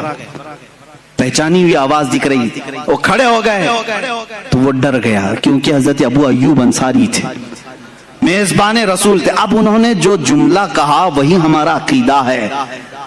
انہوں نے کہا لم آتی بحجر بل آتی الی رسول اللہ صلی اللہ علیہ وسلم. اے مروان تو کیا سمجھ رہا ہے, میں کسی پتھر کے پاس نہیں آیا, میں اللہ کے رسول کے پاس آیا ہوں. اب اس صحابی کو پوچھو, اللہ کے رسول کے پاس, قبر کو آپ اللہ کا رسول کہہ رہے ہیں, قبر کو اللہ کا رسول کہہ رہے ہیں, جبکہ قبر میں حضور وفات ہو کر کے بھی 40 سال ہو گئے. حضرت ابو ایوب کہہ رہے ہیں میں رسول اللہ کے پاس آیا ہوں. اس کا مطلب ہے وہ اللہ کے رسول کو زندہ تسلیم کرتے تھے. صحابہ کا بھی عقیدہ یہی ہے جو ہم کہہ رہے ہیں, تو زندہ ہے واللہ, تو زندہ ہے واللہ. ایک صحابی نہیں, حضرت سعید ابن مسیب رضی اللہ تعالیٰ عنہ, یہ مشہور تابعی ہیں, افضل ترین تابعی مدینہ طیبہ کے. حرہ کا جب موقع پیش آیا, یعنی یزید کی حکومت آئی تو مدینے پر اس نے چڑھائی کروائی تھی, مدینے والوں سے جنگ کیا تھا, جس کی وجہ سے 3 دن تک مسجد نبوی میں نماز نہیں ہوئی. یزید کے زمانے میں مدینے کے لوگوں کو مارا گیا تھا بہت خطرناک طریقے سے, اس کو حرہ کہتے ہیں. اب یزید کی گورنری کے زمانے میں جب مسجد نبوی لوگ آ ہی نہیں رہے تھے, جنگ چل رہی تھی, سعید ابن مسیب رضی اللہ تعالیٰ عنہ فرماتے ہیں میں مسجد نبوی میں اکیلا رہ گیا تھا, دروازے بند کر لیے. لاک ڈاؤن والی سچویشن ہے, سوچ لیں ان کے زمانے میں ہوا تھا 3 دن کے لیے ہی. لیکن وہ تابعی کیا کہتے ہیں, جب نہیں ان سے پوچھا گیا, وہ اذان بھی دیتے تھے, اقامت بھی دیتے تھے اور نماز بھی پڑھ لیتے تھے. ٹائم کا پتہ جب چلے, جب باہر نکلے ہیں, مسجد کے دروازے بند اور اندر رہتے تھے. وہ تابعی فرماتے ہیں ہر نماز کے وقت, جیسے ہی نماز کا وقت آتا, قبر رسول سے اذان کی آواز آتی تھی. میں اذان کی آواز سنتا تھا اور اسی آواز پر میں مسجد نبوی میں اقامت بولتا اور نماز پڑھتا تھا. یہ کون کہہ رہا ہے؟ تابعی. اور تم اتنے زمانے کے بعد کہہ رہے ہو وہ مر کر مٹی میں مل گئے. انہوں نے تو قبر رسول سے اذان کی آواز سنی, اذان کی آواز سنی. عزیزان گرامی وقار, 1 2 نہیں کئی مثالیں ہیں اس طرح کی. رسول پاک صلی اللہ تعالیٰ علیہ وسلم کی حیات کے متعلق, وفات کے بعد کی حیات کے متعلق کئی لوگوں نے میرے آقا صلی اللہ تعالیٰ علیہ وسلم کا دیدار بھی کیا, زیارت سے مشرف بھی ہوئے ہیں. حضرت سیدنا احمد کبیر رفاعی رحمت اللہ تعالیٰ علیہ, یہ بغداد مقدسہ سے چل کر مدینہ طیبہ حاضری تھی. مشہور ہے روایت, رسول کریم صلی اللہ تعالیٰ علیہ وسلم کی بارگاہ میں انہوں نے کیا مانگا تھا معلوم ہے؟ سوال کیا کیا تھا انہوں؟ سیدھے انہوں نے یہی سوال کیا, ہم جائیں تو الگ الگ چیزیں پوچھیں. وہ اللہ کے ولی تھے حضرت احمد کبیر رفاعی رحمت اللہ تعالیٰ علیہ. سوال یہ کرتے ہیں اے اللہ کے رسول, سنا ہے آپ کسی بھی فقیر کو لوٹاتے نہیں, مایوس نہیں بھیجتے, بس بندے کی یہ طلب ہے کہ آپ اپنی قبر انور سے ہاتھ نکالے, مسافہ کرتا ہوں. اللہ اکبر. 400 سال کے بعد کی بات ہے یہ, اور کتابوں کی روایت کرنے والوں نے یہ روایت کیا, قبر رسول سے ہاتھ باہر آیا, انہوں نے مسافہ بھی کیا. عزیزان گرامی وقار, اگر حیات النبی کے متعلق تم مجھ سے سوال کرتے جاؤ اور میں پیش کرتا ہوں. حضرت عروہ بن زبیر رضی اللہ تعالیٰ عنہ, یہ بھی تابعی, 60 ہجری میں, حضور کی وفات 11 ہجری میں ہو چکی تھی. 60 ہجری میں مدینے میں ایک بار سیلاب آیا, سیلاب میں پانی بہت زیادہ اور مسجد نبوی میں بھی پانی آیا, یہاں تک کہ رسول کریم صلی اللہ تعالیٰ علیہ وسلم کی قبر انور کے پاس بھی پانی آیا. 3 قبریں تھیں اندر, حضرت ابو بکر حضرت عمر رضی اللہ تعالیٰ عنہما کی بھی قبریں حضور صلی اللہ علیہ وسلم کے ساتھ ہیں، یہ سب کو معلوم ہے۔ ایک قبر کھل گئی اور پیر بھی دکھنے لگا، پیر بھی دکھنے لگا۔ 60 ہجری کی بات کر رہا ہوں، یہ حدیث پاک میں موجود ہے۔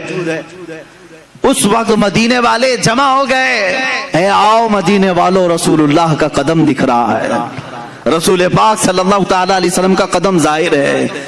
تو سب جمع ہوئے، بھیڑ لگی۔ حضرت عروہ بن زبیر رضی اللہ تعالیٰ، حضرت زبیر کے بیٹے، یہ آئے، انہوں نے لوگوں کو ہٹایا، غور سے دیکھا اور کہا واللہ ما ہذہ قدم رسول اللہ صلی اللہ علیہ وسلم، قسم خدا کی یہ رسول اللہ کا قدم نہیں ہے بلکہ یہ عمر ابن خطاب کا قدم ہے۔ کہتے میں اچھی طرح پہچانتا ہوں یہ عمر ابن خطاب کا قدم ہے۔ اے عزیزو سوچو، عمر کا قدم سلامت ہے تو رسول اللہ کا جسم کیا ہوگا؟ تم تو رسول کے جسم پاک کے بارے میں سوال کر رہے ہو۔ تابعین کہہ رہے ہیں عمر کا قدم سلامت تھا 60 ہجری میں۔ حضرت عمر رضی اللہ تعالیٰ عنہ کون ہیں؟ کیا وہ اللہ کے رسول ہیں؟ کیا وہ نبی ہیں؟ بلکہ حضرت عمر کہتے ہیں مجھے جو عزت ملی ہے وہ قدم رسول سے ملی ہے، جو عزت ملی ہے وہ رسول پاک کی وجہ سے ملی ہے۔ جن کی یہ عزت رسول پاک کی وابستگی کی وجہ سے ہو، اس رسول پاک کا جسم ناز کیا سلامت نہیں ہوگا؟ اب آؤ خود حضور کی حدیث ہی میں بتا دوں، نبی اپنی قبر میں زندہ ہے یا نہیں، اتنے بڑے ٹاپک پر ڈسکس کرنے سے پہلے مجھے یہ چاہیے بھی تھا، اور بلکہ آپ اگر کبھی سوال کریں، کوئی سوال کرے تو صرف ایک بات پوچھیں، میاں تو رسول پاک کی معراج کو مانتا ہے کہ نہیں؟ ہاں مانتے ہیں۔ چلو آسمانوں پر جانے کی بات بعد کی، بیت المقدس تک کا تو سفر قرآن سے ثابت ہے۔ سبحان الذي اسرا بعبده ليلا من المسجد الحرام الى المسجد الاقصى، مسجد اقصی تک کا سفر قرآن سے ثابت ہے۔ اتنا تو مانتے ہو۔ مسجد اقصی میں کیا ہوا تھا؟ مسجد اقصی میں کیا ہوا تھا؟ سنی مسلمانوں سب جانتے ہو، رسول پاک نے سارے نبیوں کی امامت کی تھی۔ کتنے نبی؟ آدم علیہ السلام سے لے کر عیسیٰ علیہ السلام تک جتنے نبی تھے ان سب کی حضور نے امامت کی تھی۔ مجھے یہ بتاؤ، یہ 1,24,000 کم و بیش جو نبی آئے تھے وہ کب کے نبی تھے؟ وہ کب کے نبی تھے؟ کیا رسول کے زمانے کے نبی تھے؟ وہ صحابی نہیں، ان کی وفات ہو کر کسی کی 4,000 سال، کسی کی 3,000 سال، کسی کی 2,000 سال، کسی کی 500 سال، سینکڑوں سال پہلے وفات پائے ہوئے سارے نبی مسجد اقصی میں حضور کی اقتداء میں جمع ہیں۔ وہاں ابراہیم و اسماعیل بھی ہیں، داؤد و سلیمان بھی ہیں، موسیٰ و عیسیٰ بھی ہیں علیہم الصلاۃ والتسلیم۔ نادان جب تم معراج کے واقعے میں یہ جانتا ہے نبی ان تمام نبیوں کی امامت کر رہے ہیں جو بہت پہلے فوت ہو چکے تھے، وہ زندہ ہو کر آئے بھی اور حضور کے پیچھے نماز بھی پڑھے، اب بتا جو ان تمام نبیوں کی امامت کیا ہے وہ کیسے مردہ ہو سکتا ہے؟ خود میرے آقا فرماتے ہیں معراج کی سفر پر میں جب جا رہا تھا میں نے نظر کیا موسیٰ علیہ السلام کی قبر پر۔ حضور فرماتے ہیں موسیٰ علیہ السلام کہاں کہاں ہیں؟ یہاں بیت المقدس میں بھی ہیں، آسمانوں میں بھی ہیں، اور حضور کی ایک حدیث یہ بھی ہے میں نے سفر میں موسیٰ کی قبر کی طرف دیکھا، موسیٰ علیہ السلام کو اپنی قبر میں کھڑے ہو کر نماز پڑھتے ہوئے میں نے دیکھا۔ حضور کیا فرما رہے ہیں؟ کھڑے ہو کر نماز پڑھتے ہوئے میں نے دیکھا۔ یہ حدیثیں ہیں میرے عزیزو۔ اب مجھے بتاؤ نماز کون پڑھتا ہے، زندہ یا مردہ؟ نماز کون پڑھتا ہے؟ ارے مردہ ہو تو اس کی پڑھی جاتی ہے اور زندہ اپنی پڑھ رہا ہوتا ہے۔ اور اللہ کے نبی فرما رہے ہیں موسیٰ علیہ السلام کو میں نے قبر میں نماز پڑھتے ہوئے دیکھا۔ جب موسیٰ اپنی قبر میں نماز پڑھنے کے لیے زندہ ہے، میرا عقیدہ یہ ہے تو زندہ ہے واللہ، تو زندہ ہے واللہ، میری چشم عالم سے چھپ جانے والے رسول کریم صلی اللہ تعالیٰ علیہ وسلم کی حیات طیبہ کے لیے بہت ساری دلیلیں ہیں، خود احادیث سے ثابت ہیں۔ دوسرے نبیوں کی جب زندگی ثابت ہے تو رسول کی زندگی بھی تمہیں ماننی پڑے گی۔ آؤ اب صحابہ کا ہی عقیدہ سب سے بہترین عقیدہ ہے نا، سب سے بہترین عقیدہ۔ ماں عائشہ صدیقہ رضی اللہ تعالیٰ عنہ کا عقیدہ پوچھتے ہیں، آپ کا عقیدہ کیا ہے رسول کے متعلق؟ سنیں جب رسول کریم صلی اللہ تعالی علیہ وسلم وفات پا گئے، حضور پاک صلی اللہ تعالی علیہ وسلم کی وفات ہوئی، آپ کا دفن، آپ کی تدفین کہاں ہوئی؟ وہ حجرہ عائشہ ہے۔ حضرت عائشہ صدیقہ کا وہ مکان تھا، اسی میں وہ آرام فرماتی تھی۔ حضرت عائشہ کے حجرے میں حضور کی تدفین ہوئی، سب کو معلوم ہے۔ حضرت عائشہ صدیقہ کے پاس ہی چابی رہتی تھی۔ حضرت عائشہ کمرہ کھولتی تھیں، کمرے کے اندر جاتی تھیں، صفائی کرتی تھیں۔ چند سالوں کے بعد حضرت ابو بکر صدیق کا وصال ہوا۔ حضرت ابو بکر صدیق بھی کہاں دفن ہوئے؟ رسول پاک صلی اللہ علیہ وسلم۔ ان کی بھی تدفین کا انداز بھی یہ ہے، انہوں نے وصیت کی تھی میرا جنازہ حجرے کے سامنے رکھ دینا، اگر رسول سے اجازت ملے تو دفن کرنا۔ 2.5 سال کے بعد وفات ہوئی، حضور کی وفات کے 2.5 سال کے بعد۔ کوئی صحابی یہ نہیں پوچھ رہا حضرت ابو بکر سے اجازت ہم کیسے لیں گے، وہ تو قبر میں ہے، کسی نے پوچھا نہیں۔ حضرت ابو بکر نے وصیت کی، سب نے کہا ہاں پوچھ لیں گے۔ اس کا مطلب ہے ان کا عقیدہ تھا رسول۔ دیکھو میرے عزیزو، اور ہوا بھی ہے کہ ان کی قبر کو حضور کے پہلو میں رکھا گیا۔ حضرت عائشہ کے کون ہے؟ حضرت ابو بکر والد ہیں نا، حضرت ابو بکر صدیق حضرت عائشہ کے باپ ہیں، والد ہیں، اور حضور صلی اللہ علیہ وسلم ان کے کیا ہیں؟ شوہر ہیں۔ حضور حضرت عائشہ کے کیا ہیں؟ شوہر ہیں۔ دونوں بھی محرم ہیں، دونوں محرم ہیں۔ حضرت عائشہ صدیقہ فرماتی جب حضرت عمر دفن ہوئے تو اب وہ اس حجرے میں جانا بند کر دیتی، اب صفائی کے لیے نہیں جاتی تھی۔ جب تک حضرت ابو بکر اور حضور صلی اللہ علیہ وسلم تھے، حضرت عائشہ اس حجرے میں جاتی تھی، اس حجرے میں جاتی تھی۔ جب حضرت عمر اس میں دفن ہو گئے، آپ نے چابی دوسرے کے ہاتھ میں دے دی اور وہاں نہیں جانے لگی۔ کسی نے پوچھا اماں آپ پہلے جاتی تھی اندر حجرے میں، اب کیوں نہیں جاتی؟ کہتی ہیں رسول میرے محرم تھے، ابو بکر میرے محرم تھے، عمر میرے لیے غیر محرم ہے، میں ان سے پردہ کرنے کے لیے نہیں جاتی۔ مجھے بتاؤ اماں عائشہ، پردے کا حکم تو زندوں کے لیے ہے، پردے کا حکم کس کے لیے ہے؟ زندوں کے لیے۔ ماں عائشہ صدیقہ حضرت عمر کے قبر میں جانے کے بعد پردہ کر رہی ہیں، اس کا مطلب ہے عائشہ صدیقہ کا عقیدہ تھا کہ عمر اپنی قبر سے انہیں دیکھ رہے ہوں گے۔ پردہ کس سے کریں گے؟ جو دیکھے گا نا۔ حضرت عمر جب حضرت عائشہ کو دیکھ سکتے ہیں، اللہ کے رسول اپنی قبر سے پوری امت کو کیوں نہیں دیکھ رہے ہوں گے؟ اے میرے عزیزو، یہ عقیدہ صحابہ کا ہے، ایک دو نہیں، اور بھی چیزیں میں تمہارے سامنے رکھوں۔ اب آؤ اور ایک دلیل میں بتاؤں۔ ہم اور آپ مر جائیں، ہماری بیویاں عدت گزارنے کے بعد دوسرے سے نکاح کر سکتی ہیں، ہے کہ نہیں کر سکتی؟ کسی عورت کا شوہر انتقال کر گیا، مر گیا، تو عدت گزارے 4 مہینہ 10 دن، اس کے بعد دوسرے سے چاہے تو وہ نکاح کر سکتی ہے، اسلام نے اجازت دی۔ لیکن رسول پاک کی ازواج مطہرات کی یہ خصوصیت ہے کہ وہ زندگی بھر کبھی کسی دوسرے مرد سے نکاح نہیں کر سکتی۔ حضور کی وفات کے بعد بھی کئی ازواج مطہرات باحیات رہیں، اس میں حضرت عائشہ صدیقہ رضی اللہ تعالیٰ عنہ بھی رہیں، کافی سال تک رہیں حضرت عائشہ صدیقہ رضی اللہ تعالیٰ عنہ، لیکن کسی بھی زوجہ نے دوسری شادی نہیں کی، کیونکہ ان کے لیے حرام تھا، کوئی دوسرا ان سے نکاح نہیں کر سکتا تھا۔ کیوں نہیں کر سکتا تھا؟ وہ بھی تو عورتیں ہیں۔ ساری امت کی عورتوں کو مرد کی وفات کے بعد عدت گزار کر دوسرے سے نکاح کرنے کی اجازت ہے، تو ازواج مطہرات کو کیوں نہیں؟ تو میرے عزیزو، عقیدہ یہ بتایا جائے گا، ایک شوہر کے ہوتے ہوئے عورت دوسرے سے نکاح نہیں کر سکتی۔ نادان تو نے کیسے رسول کو مردہ سمجھا؟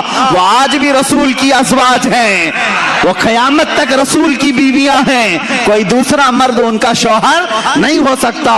تم اور ہم ہیں، موت کے بعد رشتے ختم ہو جائیں گے، وہ رسول ان کے زوج ہیں، شوہر ہیں قیامت تک، بلکہ جنت تک بھی وہ ازواج مطہرات کے شوہر ہیں۔ یہ دلیل ہے اس بات کی کہ رسول زندہ ہیں۔ زندہ مرد کی موجودگی میں عورت دوسرے سے نکاح نہیں کر سکتی۔ اور ایک عقیدہ یہاں اور بھی ملتا ہے، اور ایک چیز میں بتاؤں، میاں باغ فدق کا مسئلہ آج بہت کچھ اٹھا ہوا ہے، ایسے ایسے لوگ اٹھ رہے ہیں جن کو اڑنا بھی نہیں آتا، بولنا بھی نہیں آتا۔ ہاں، یہ ان کو یوں سمجھ لیں کہ بارش میں بہت سارے کیڑے آتے ہیں۔ اس وقت شیعوں کی طرف سے یہ مسئلہ اٹھایا گیا، باغ فدق حضور صلی اللہ تعالیٰ علیہ وسلم کا ایک باغ تھا ان کی زندگی پاک میں. آپ کی وفات کے بعد حضرت فاطمہ الزہرا رضی اللہ تعالیٰ عنہ نے وہ حضرت ابو بکر صدیق سے سوال کیا کہ میرے والد کا باغیچہ تھا, ہر ایک کے باپ کے انتقال کے بعد وراثت اس کی اولاد کو ملتی ہے نا. اب حضور کی اولاد میں سوائے حضرت فاطمہ کے کوئی دوسرا تھا نہیں, وراثت میں ان کو ملنا چاہیے تھا باغیچہ. لیکن حضرت ابو بکر صدیق نے یوں فرمایا, اے بطول, اے فاطمہ بنت محمد صلی اللہ علیہ وسلم, آپ کی عظمت, آپ کی شان بہت بلند و بالا, لیکن میں نے آپ ہی کے والد گرامی سے ایک حدیث سنی ہے. حضور نے فرمایا, نحن معاشر الانبیاء لا نورث درہما ولا دینارا. حضور نے فرمایا ہے ہم انبیاء کی جو جماعت ہے ہم وراثت میں کوئی مال نہیں چھوڑتے, اور جو کچھ بھی چھوڑ جائیں وہ پوری امت کے لیے صدقہ ہوتا. رسول کی وراثت نہیں بانٹی جاتی. تو حضرت فاطمہ واپس آ گئی. اتنا ان کے درمیان ہوا تھا, لیکن یہاں ماتھا پیٹ کر کے, سینہ ٹھوک ٹھوک کر کے شیعہ سب کو رلا رلا کر کے کہتے ہیں ہماری ماں فاطمہ کا حق مار لیا تھا ابو بکر نے, صدیق نے جو ہے باغ فدق کھا لیا. اے ظالموں, تم اتنا سمجھتے ہو کہ ابو بکر اگر حق کھا لیے ہوتے تو حضرت علی اس وقت کہاں تھے؟ علی کو کیا تم بزدل آدمی سمجھتے ہو؟ ہم سنیوں سے پوچھو, ہم ان کو شیر خدا کہتے ہیں, وہ حیدر کرار کہتے ہیں, جو اپنے ایک بازو سے خیبر کا قلعہ اکھاڑ دے. ابو بکر صدیق اگر غلط فیصلہ لے رہے ہوتے وہ تنہا علی ہی کافی ہوتے. حضرت علی نے جب حدیث سنی تو ان کا بھی یہ اقرار تھا, ابو بکر نے جو کہا ہے وہ رسول پاک کی حدیث ہے. اگر غلط فیصلہ ابو بکر کر رہے ہوتے تو حضرت فاطمہ کا حق وہ لے کر کے رہتے. حضرت علی کا خاموش رہنا اس بات کی علامت ہے کہ صدیق اکبر رضی اللہ تعالیٰ عنہ نے جو فرمایا وہ غلط نہیں تھا. اب یہاں ہم یہ نہیں کہیں گے بعض یہ معاملات نکلے حضرت ابو بکر خطا پر تھے کہ حضرت فاطمہ خطا پر تھی. نادانو, تم ہوتے کون ہو ان دونوں کے درمیان خطا ناپنے والے؟ ان دونوں کو خطا پر وہ کہے گا جو ان دونوں سے بڑا ہوگا. فیصلہ کون کرے گا ان کے درمیان کی باتیں؟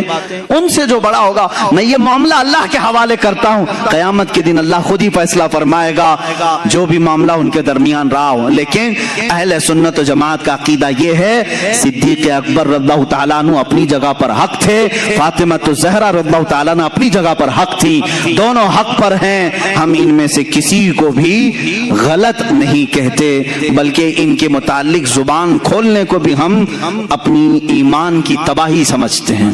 یہی عقیدہ رہنا چاہیے, یہی عقیدہ رہے. اب آؤ میرے عزیزو, یہ بات ہو گئی, باغ فدق کا مسئلہ ہے اور دیگر چیزیں بھی ہیں. حضور کی وراثت کیوں نہیں بانٹی گئی؟ نبی کی وراثت کیوں نہیں دی گئی؟ اب اس کو ایک عاشق رسول نے اپنی کتاب میں یوں بیان کیا, کہا ہے میاں جو کچھ بھی وراثت بڑھتی ہے وہ انسان کے مرنے کے بعد. زندگی میں اگر میں کچھ بیٹے کو دے دوں تو اس کو وراثت نہیں کہتے, اس کو کہتے ہیں ہبہ, یہ بخشش ہے, یہ دے دیا باپ نے. موت کے بعد وراثت بڑھتی ہے. ظاہر سی بات ہے, باپ کو گھر میں رکھا اور وراثت کی بات کر رہے ہو تو نہیں, یہ وراثت نہیں ہے. تم جائیداد کی لڑائی کہہ سکتے, وراثت نہیں. باپ کو قبر میں دفن کر کے آئے اس کے بعد وراثت بڑھتی ہے. ایک عاشق رسول نے کیا خوب کہا, وراثت مرنے کے بعد مردوں کی تقسیم کی جائے, وہ وراثت کو تقسیم کرے میرے رسول کی جو رسول کو مردہ تسلیم کرے. ہم تو رسول کو زندہ سمجھتے ہیں, کائنات کے ہر چپے پر آج بھی وہ مالک و مختار ہیں, آج بھی وہ مالک ہیں. تو مالک کے ہوتے ہوئے وراثت کے بانٹنے کی ضرورت کیا ہے؟ فاطمہ کے باپ آج بھی باغ فدق کے مالک ہیں.